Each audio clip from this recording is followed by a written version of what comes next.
The great chamber of the Galactic Council stretched wide like the inside of a giant seashell. White walls curved upward toward a ceiling that glowed with soft cyan light. 42 species had seats here. 42 flags hung from the balconies. And somewhere near the back, in a small section that nobody really noticed, sat the human delegation. Park Do-hyun had served as Earth's ambassador for 11 years. He was 58 years old, with gray hair and calm eyes that had seen many things in this chamber. Beside him sat Kim Yuna, his chief advisor. She was younger, sharper, and she kept notes on everything. On his other side stood Lee Tae-won, a tall man who managed all human colonies across 12 star systems. Today, the council was discussing trade routes. This happened every few years. Routes were valuable. They meant money, resources, and power. The Velen Expanse route had belonged to humanity for 60 years. Human engineers had built the relay stations. Human pilots had died, learning which paths were safe and which paths led into gravity wells that crushed ships like paper. The Mordathi representative stood at the central platform. He was tall, with blue-gray skin and 4 arms. His voice filled the chamber like thunder. The Mordathi Empire requests control of the Velen Expanse corridor, he said. Our fleet requires expansion room. Our economy demands new markets. Park Do-hyun touched a button on his console. A small light indicated he wished to speak. He waited. The light blinked for several minutes. Nobody acknowledged it. The council voted. 31 species supported the transfer. 9 abstained. 2 voted against. Humanity was not asked to vote on the matter of their own trade route. Finally, the council speaker, an ancient being with silver scales, noticed the blinking light. The human ambassador wishes to speak. Her tone suggested this was a mild inconvenience. You have 3 minutes. Park Do-hyun stood slowly. He straightened his jacket. He walked to the speaking platform with steady steps. Every eye in the chamber watched him. Most of those eyes held boredom or mild curiosity. A few held open contempt. Honored members of the council, Park Do-hyun began. Humanity has maintained the Velen Expanse route for 6 decades. We built the infrastructure. We trained the pilots. We buried our dead in that darkness when ships were lost during the mapping years. We ask only for a fair hearing before— Your time is noted, the speaker interrupted. 90 seconds had passed. The council has already voted. The matter is settled. The Mordathi representative laughed. It was not a quiet laugh. It echoed through the chamber. Other delegates joined him. The sound washed over Park Do-hyun like cold water. What will the humans do? The Mordathi asked loudly. They have no fleet worth mentioning. No weapons that concern us. They are useful, sometimes, but they are not powerful. Let them complain to each other on their little worlds. More laughter. Park Do-hyun stood very still. His face showed nothing. Inside, something shifted. Something that had been patient for a very long time finally grew tired of patience. Kim Yuna watched from her seat. Her hands were tight on her datapad. Lee Tae-won's jaw was clenched so hard she could see the muscles move. Park Do-hyun did not raise his voice. He did not make threats. He simply nodded once. We understand, he said quietly. Thank you for clarifying our position. He walked back to his seat. The laughter slowly died. Some delegates looked confused. They had expected anger. They had expected demands. They had prepared responses for human outrage. They had no response for human acceptance. They don't know what they've done, she whispered. Park Do-hyun sat down. He folded his hands in his lap. No, he agreed. They don't. The council moved on to other business. Trade disputes between other species, border arguments, the usual politics of empire and ambition. Nobody noticed when the human delegation quietly left an hour early.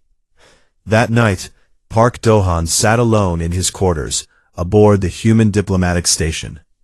The room was simple: a bed, a desk, a window that looked out at the stars. He had lived in this room for 11 years. He had written thousands of reports from this desk. He had watched countless sunrises through this window, each one on a different world, as the station orbited. He opened his secure communication terminal. His fingers moved slowly across the keys. The message was short, just 3 words, and a recommendation. Protocol Sunset. Unanimous recommendation. He sent the message to Earth. Then, he sat back and waited. On Earth, 14 hours later, the message arrived at the United Human Council chamber in Geneva. It was read by 7 people. They discussed it for 3 hours. They called in experts. They reviewed projections. They examined data that had been collected over 89 years. Then they voted. The vote was unanimous. Humanity would not fight. Humanity would not threaten. Humanity would not beg. Humanity would simply leave. Not dramatically. Not with announcements or protests or grand gestures. They would fulfill every contract. They would complete every obligation. They would be perfectly, completely, legally correct in everything they did. And then they would go home. Kim Yuna received confirmation the next morning. Then, she looked out her window at the vast Galactic Council station, where thousands of ships came and went every hour, where trillions of credits flowed through systems that human programmers had built, where food grown on human colony worlds fed dozens of species, where medicines developed in human laboratories saved millions of alien lives each year. None of them knew. None of them understood what was coming. They saw humans as small, quiet, useful but unimportant. They were about to learn a very old human lesson. The lesson was simple. You never truly understand the value of something until it is gone. Kim Yuna smiled. It was not a happy smile. It was the smile of someone who could see the future clearly, and knew that the future would be educational for everyone involved. Let them laugh, she said softly to herself. They won't be laughing for long. 6 months passed like water flowing downhill, slowly at first, then faster, then impossible to stop. Choi Miran was the trade minister of the United Human Council. She was 45 years old, with short black hair and eyes that missed nothing. Her office on Earth was filled with screens. Each screen showed numbers, trade volumes, shipping routes, contract statuses. She watched these numbers every day like a gardener watching seeds grow. The seeds she had planted were strange ones. They were seeds of absence. On the Galactic Council station, human merchants began closing their shops, not all at once, one by one. A clothing store here, a restaurant there, a repair shop that had fixed alien technology for 50 years. Each owner smiled politely, thanked their customers, and said they were retiring. "Where will you go?" customers asked. "Home," the merchants answered. "Just home." Baek Jun-soo was the chief engineer of the Human Transit Network. He had spent 30 years building the communication relays that connected 200 star systems. His work was invisible but essential. Like the roots of a tree, nobody saw it, but everything depended on it. Now he was quietly pulling those roots out of the ground. "The relay station on Mordathi Prime needs new parts," his assistant reported one morning. "Send them the parts we promised in the contract," Baek Jun-soo said. "And the maintenance team? Their contracts end next month. They will come home." "But who will maintain the station after that?" Baek Jun-soo looked at his assistant with patient eyes. "That is not our concern anymore." Across the galaxy, similar conversations happened thousands of times. Human engineers finished their work and left. Human doctors completed their patient lists and departed. Human teachers gave their final lessons and said goodbye. None of them explained why. None of them complained. They simply smiled, shook hands, and walked away. Han So-yeon was the communications director for the human government. Her job was to speak for humanity. For 6 months, She said almost nothing. Reporters from alien news networks sent her thousands of questions. She answered none of them. Then, on the 6-month anniversary of the Council vote, she released a single statement. Humanity thanks the Galactic Federation for 89 years of partnership. We wish all member species prosperity and peace. We have no further comments at this time. That was all. No anger, no blame, no threats. Just a polite goodbye. The Galactic Council did not notice at first. Why would they? Humans were small. Humans were quiet. Humans were background noise in the great symphony of galactic civilization. But slowly, things began to break. The financial networks experienced minor glitches. Transactions took longer. Sometimes, they failed completely. The Federation's Banking Committee investigated. They discovered that human programmers had written 67% of the core code that was elegant and efficient and impossible to understand without human help. Call the human programmers back, the committee demanded. We cannot, their assistants reported. They have all gone home. They are not answering calls. The food supply chains began to falter. 17 species depended on grain from human agricultural worlds. The grain shipments continued exactly as the contracts specified. But when the contracts ended, no new contracts were offered. We will pay more, the species representative said. Thank you for your offer, the human trade offices responded. We are not accepting new contracts at this time. Choi Miran watched all of this from her office on Earth. Her screens showed the numbers changing, trade volumes dropping, communication delays increasing, supply chains stretching thin.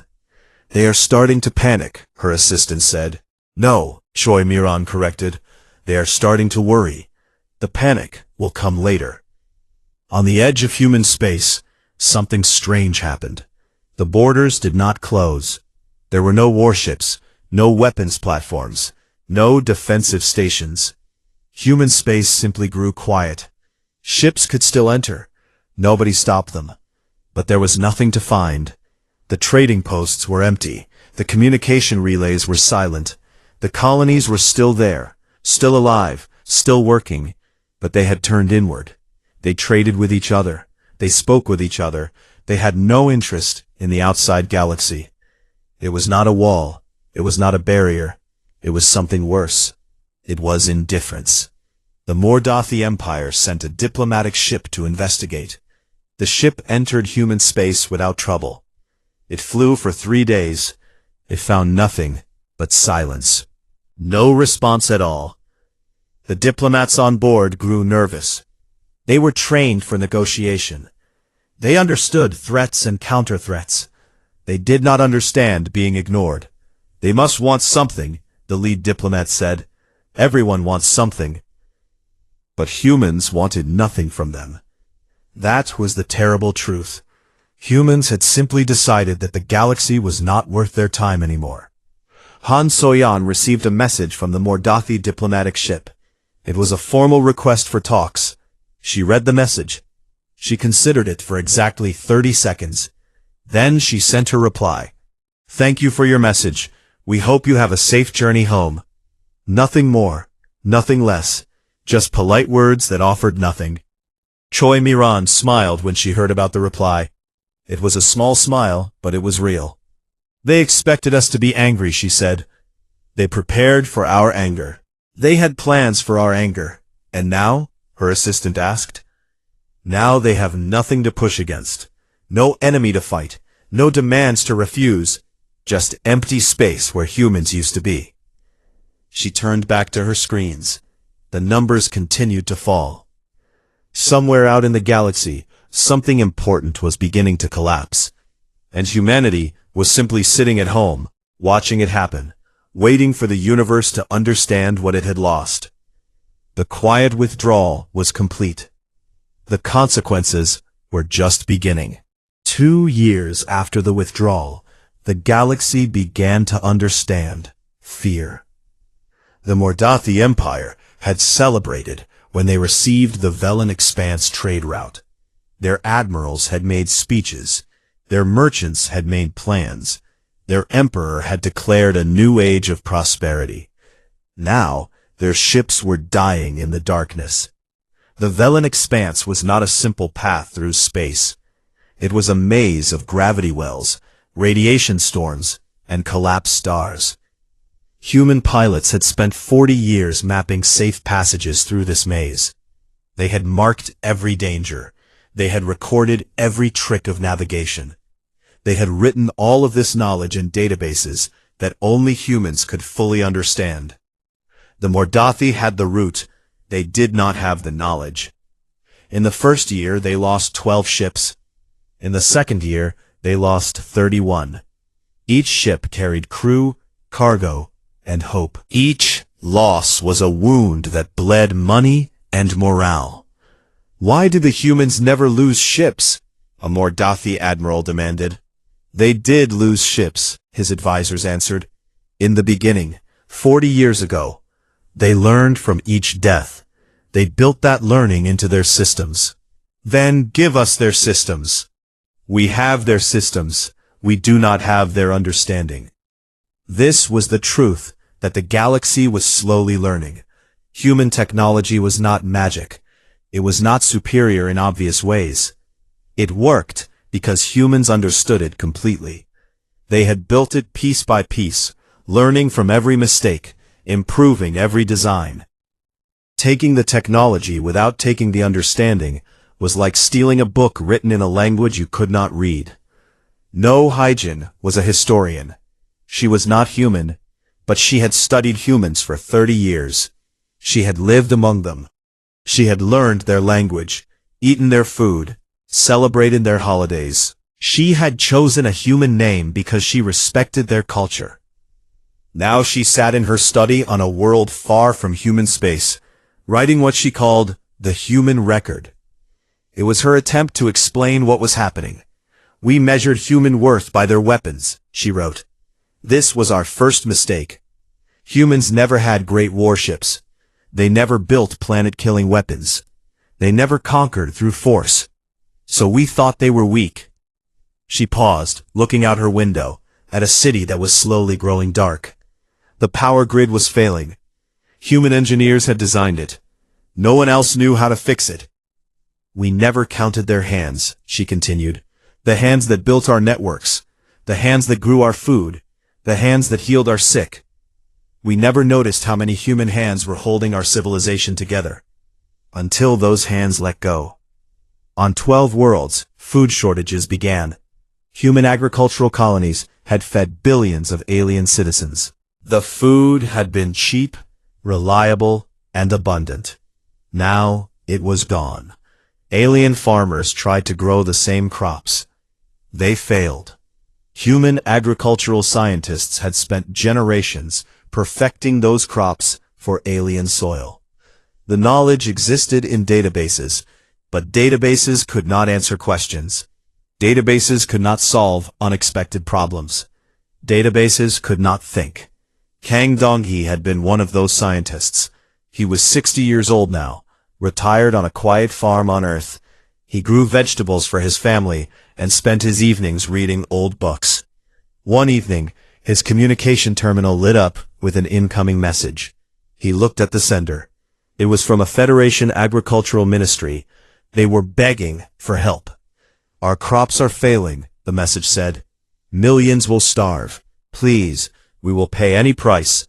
Send your scientists back. Kang Donghe read the message 3 times. He thought about all the years he had worked on alien worlds. He remembered the conferences where alien scientists had ignored his suggestions. He remembered the meetings where his expertise was dismissed because he was just a human. He thought about responding. He even began typing a reply. Then he stopped. They had our frequency for 89 years, he said to his wife. They never called to say thank you, only to say hurry. He deleted the message. He went back to his garden. The vegetables were growing well. His family would eat well this winter. That was enough. In the medical research centers of the Federation, 17 cures stopped halfway to completion. Human researchers had been working on diseases that killed millions every year. They had been close to breakthroughs. Then they had gone home, taking their notes and their knowledge with them. The research belongs to the Federation, officials protested. They cannot take it. But they could. The contracts had been very specific. Human researchers owned their own work. They had always owned their own work. Nobody had complained about this before, because nobody had expected humans to actually leave. Yoon Ji-hye had been a diplomat once. She had spent 20 years representing humanity on alien worlds. She had smiled through insults. She had remained calm through provocations. She had done her job with grace and patience. Now she lived in a small house by the sea on Earth. She grew flowers in her garden and watched the waves from her window. A young reporter came to interview her one day. He wanted to understand the withdrawal. He wanted to know if humanity was punishing the galaxy. "We are not punishing anyone," Yoon Ji-hye said. She was pouring tea, her movements slow and careful. "Punishment requires anger. We are not angry." "Then what are you?" the reporter asked. "Tired," she said simply.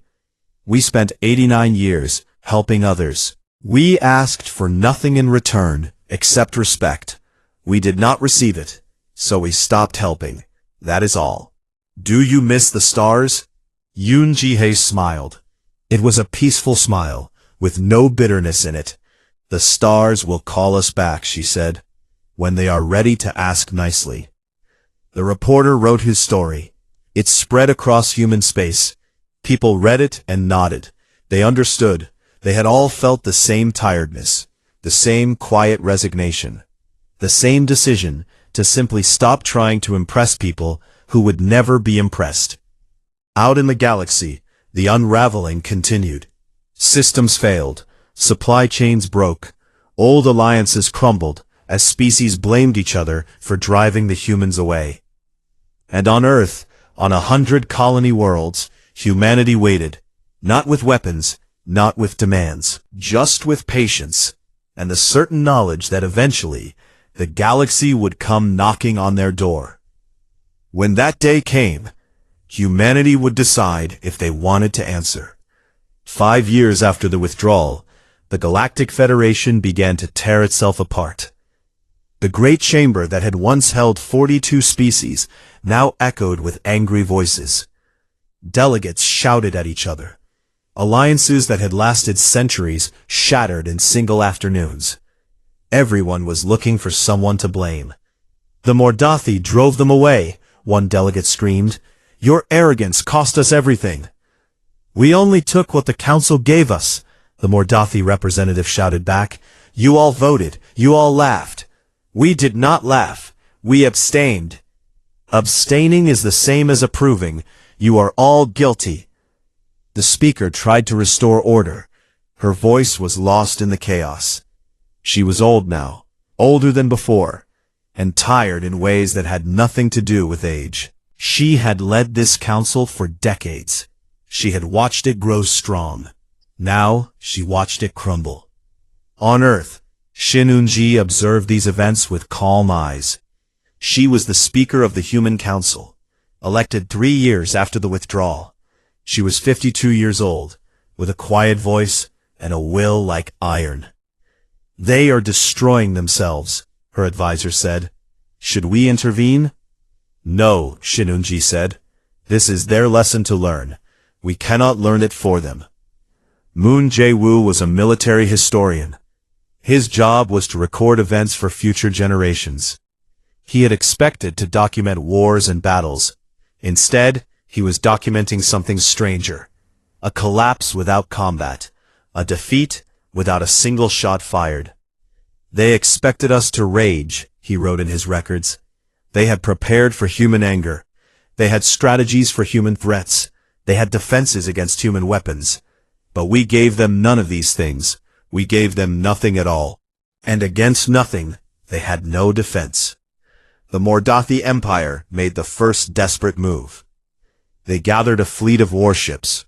Not a large fleet, but enough to seem threatening. They flew to the border of human space. Im Soo-jin was a deep space observer. She worked at a small station at the edge of human territory, watching the stars for anything unusual. When the Mordathi fleet appeared on her sensors, she sent a calm report to Earth. Mordathi warships at the border. 12 vessels, weapons armed, holding position. The human response was decided in less than an hour. The response was simple. The response was nothing. No ships were sent to meet them. No warnings were broadcast. No defensive systems were activated. Human space simply continued to be quiet. The Mordathi fleet waited. 1 day, 2 days, a week. They sent messages demanding to speak with human leadership. The messages were received. No replies came. "They must be afraid," the Mordathi admiral said. "They are hiding from us." But as the days passed, doubt crept into his mind. Fear looked different than this. Fear meant hiding, yes, but it also meant watching. It meant nervous activity. It meant something. Human space showed none of these signs. It was simply quiet, peaceful, utterly indifferent to the warships at its border. After 3 weeks, the Mordathi fleet returned home. They had accomplished nothing. They had proven nothing. They had simply sat in the darkness, feeling increasingly foolish, until they gave up. 2 other species tried similar tactics over the next year. The results were identical. Humanity did not respond to threats because humanity did not care about threats. They had removed themselves from the game. The rules no longer applied to them. The Federation Council tried a different approach. They sent a formal diplomatic request, politely worded, asking humanity to return to galactic affairs. Shin Eunji read the request carefully. Then she composed a reply. It took her 5 minutes. The reply was 6 words long. "We received your communication. We hope you are well." Nothing more. No negotiation. No conditions. No door left open for further discussion. Just polite emptiness. In his historical records, Moon Jae-woo noted the growing desperation among the Federation species. They had tried force. It failed. They had tried diplomacy. It failed. They had tried economic pressure, but humanity had become self-sufficient. They had nothing left to try. The greatest military strategists in the galaxy could not defeat humanity. Moon Jae-woo wrote, "Because humanity refused to fight. You cannot win a war against someone who will not acknowledge that a war exists. You cannot negotiate with someone who wants nothing from you. You cannot threaten someone who does not fear you." Humanity had found the ultimate defense. They simply stopped caring what the galaxy thought. On Earth, Shin Eunji gave a public address. Citizens gathered in parks and plazas to watch. Her words were broadcast to every human world. "Some ask if we are hiding," she said. "We are not hiding. Our borders are open. Anyone may enter. We simply have nothing to say to those who enter uninvited." "Some ask if we are punishing the galaxy," she continued. "We are not punishing anyone. Punishment is something you do to those you still care about. We have simply stopped caring." "Some ask when we will return to galactic affairs," she finished. "The answer is simple. We will return when we are invited, not demanded, not threatened, not begged, invited, with respect and genuine friendship. Until that day comes, we will live our lives in peace, among ourselves, and we will be happy." Across human space, people nodded in agreement. This was what they wanted. Not revenge, not victory, just peace and dignity. They had spent 89 years seeking acceptance from those who would never accept them. Now they accepted themselves. That was enough. In the great chamber of the Galactic Council, the delegates watched the address in silence. For the first time, some of them began to understand. This was not a negotiating tactic. This was not a strategy. This was real. Humanity had genuinely walked away, and they were genuinely happy about it. The realization was more frightening than any weapon could have been, because if humanity was truly happy without the galaxy, then the galaxy needed humanity far more than humanity needed the galaxy. And that meant the galaxy would have to change, or the galaxy would have to fail. 15 years had passed since Park Do-hyun sent the message that changed everything. He was 73 years old now. His hair was completely white. His steps were slower than they used to be. He lived on a small colony world called New Busan, in a house surrounded by trees that he had planted himself. Every morning, he woke early and watched the sunrise over the mountains. Every evening, he wrote in his memoirs, recording the history he had helped create. He was at peace. He had done what needed to be done. The rest was not his responsibility. The Galactic Federation still existed, but it was smaller now. Much smaller. 31 species had been part of it 15 years ago. Now only 11 remained. The others had left in anger, or collapsed into chaos, or simply faded away as their systems failed without human support. The 11 who remained were different, humbler, quieter. They had learned lessons that cost them dearly. They had rebuilt what they could with their own hands. They had stopped blaming others. They had started looking inward. And finally, after 15 years, they decided to do something that none of them had done before. They decided to ask, not demand, not request formally, not negotiate terms, just ask, simply and honestly. A delegation was assembled, representatives from all 11 remaining species. They traveled to the border of human space in a single ship, carrying no weapons, making no threats. At the border, they stopped and sent a message. We wish to speak with humanity, not to demand anything, just to talk, if you are willing. For 3 days there was silence. The delegation waited. They did not complain. They did not send angry follow-up messages. They simply waited, because waiting was the least they could do after everything that had happened. On the 3rd day, a response came. Proceed to the colony of New Gyeongju. A representative will meet you there. Oh Nari was 32 years old. She had been born after the withdrawal. She had grown up in a humanity that was complete unto itself, that needed nothing from the outside galaxy, that had learned to find joy in its own company. She had studied the old records. She understood what had happened and why. But she held no anger toward the aliens she had never met. How could she? They were strangers to her. Strangers who had hurt her grandparents, yes, but strangers nonetheless. She was chosen to meet the delegation because she represented the new generation. The generation without wounds. The generation that could look at the galaxy with fresh eyes. The delegation landed on New Gyeongju on a warm afternoon. They stepped off their ship nervously, unsure what to expect. They found a young woman waiting for them, standing alone in the landing area, smiling gently.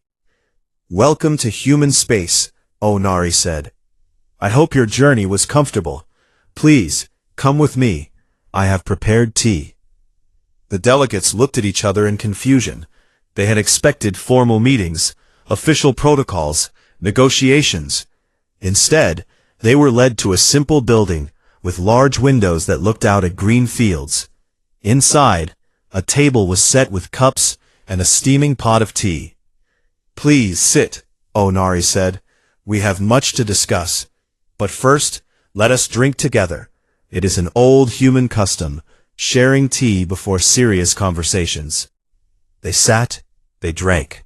The tea was good. The silence was comfortable. Finally, the lead delegate spoke. He was an older being, with silver scales that had faded to gray.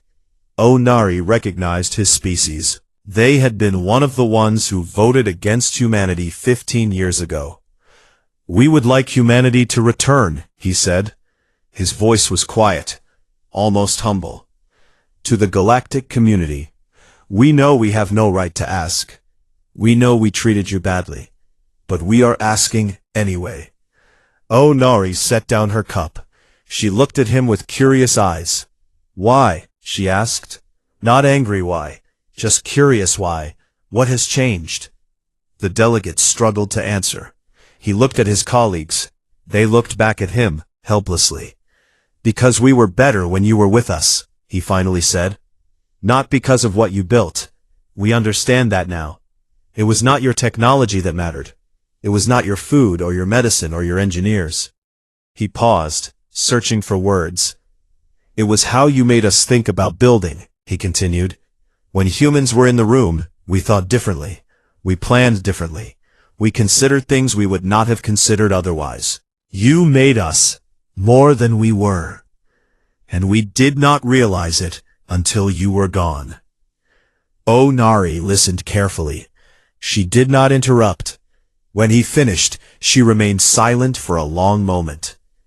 My grandmother was a diplomat, she said finally. She served in the old council.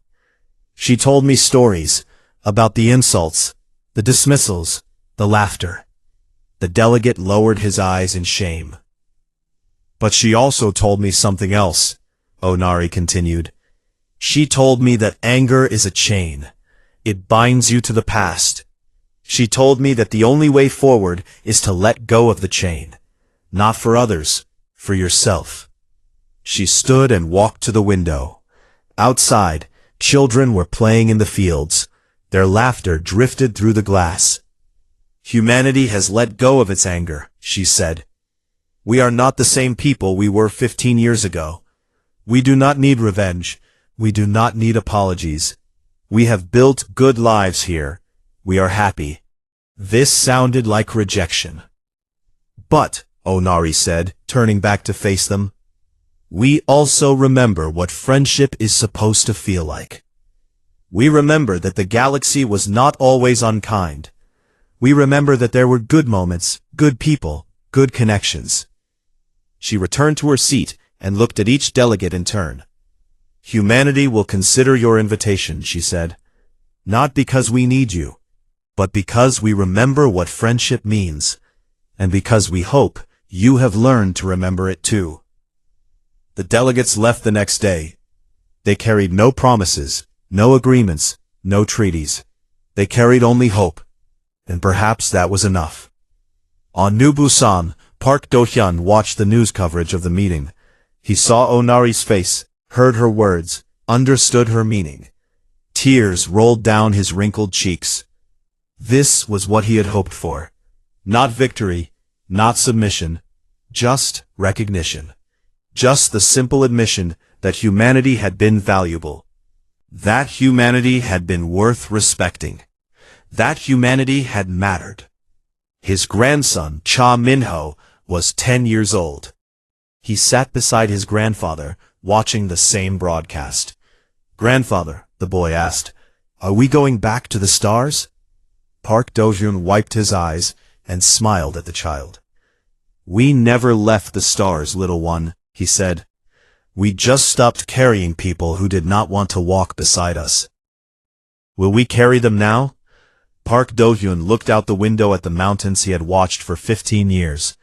The sun was setting, painting the sky in shades of gold and red. Perhaps, he said, if they truly want to walk with us, if they truly understand what it means to be partners instead of masters, if they truly see us as equals. He put his arm around his grandson's shoulders. The universe is big, he said.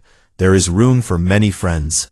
But friendship cannot be demanded. It can only be offered and accepted. That has always been the lesson.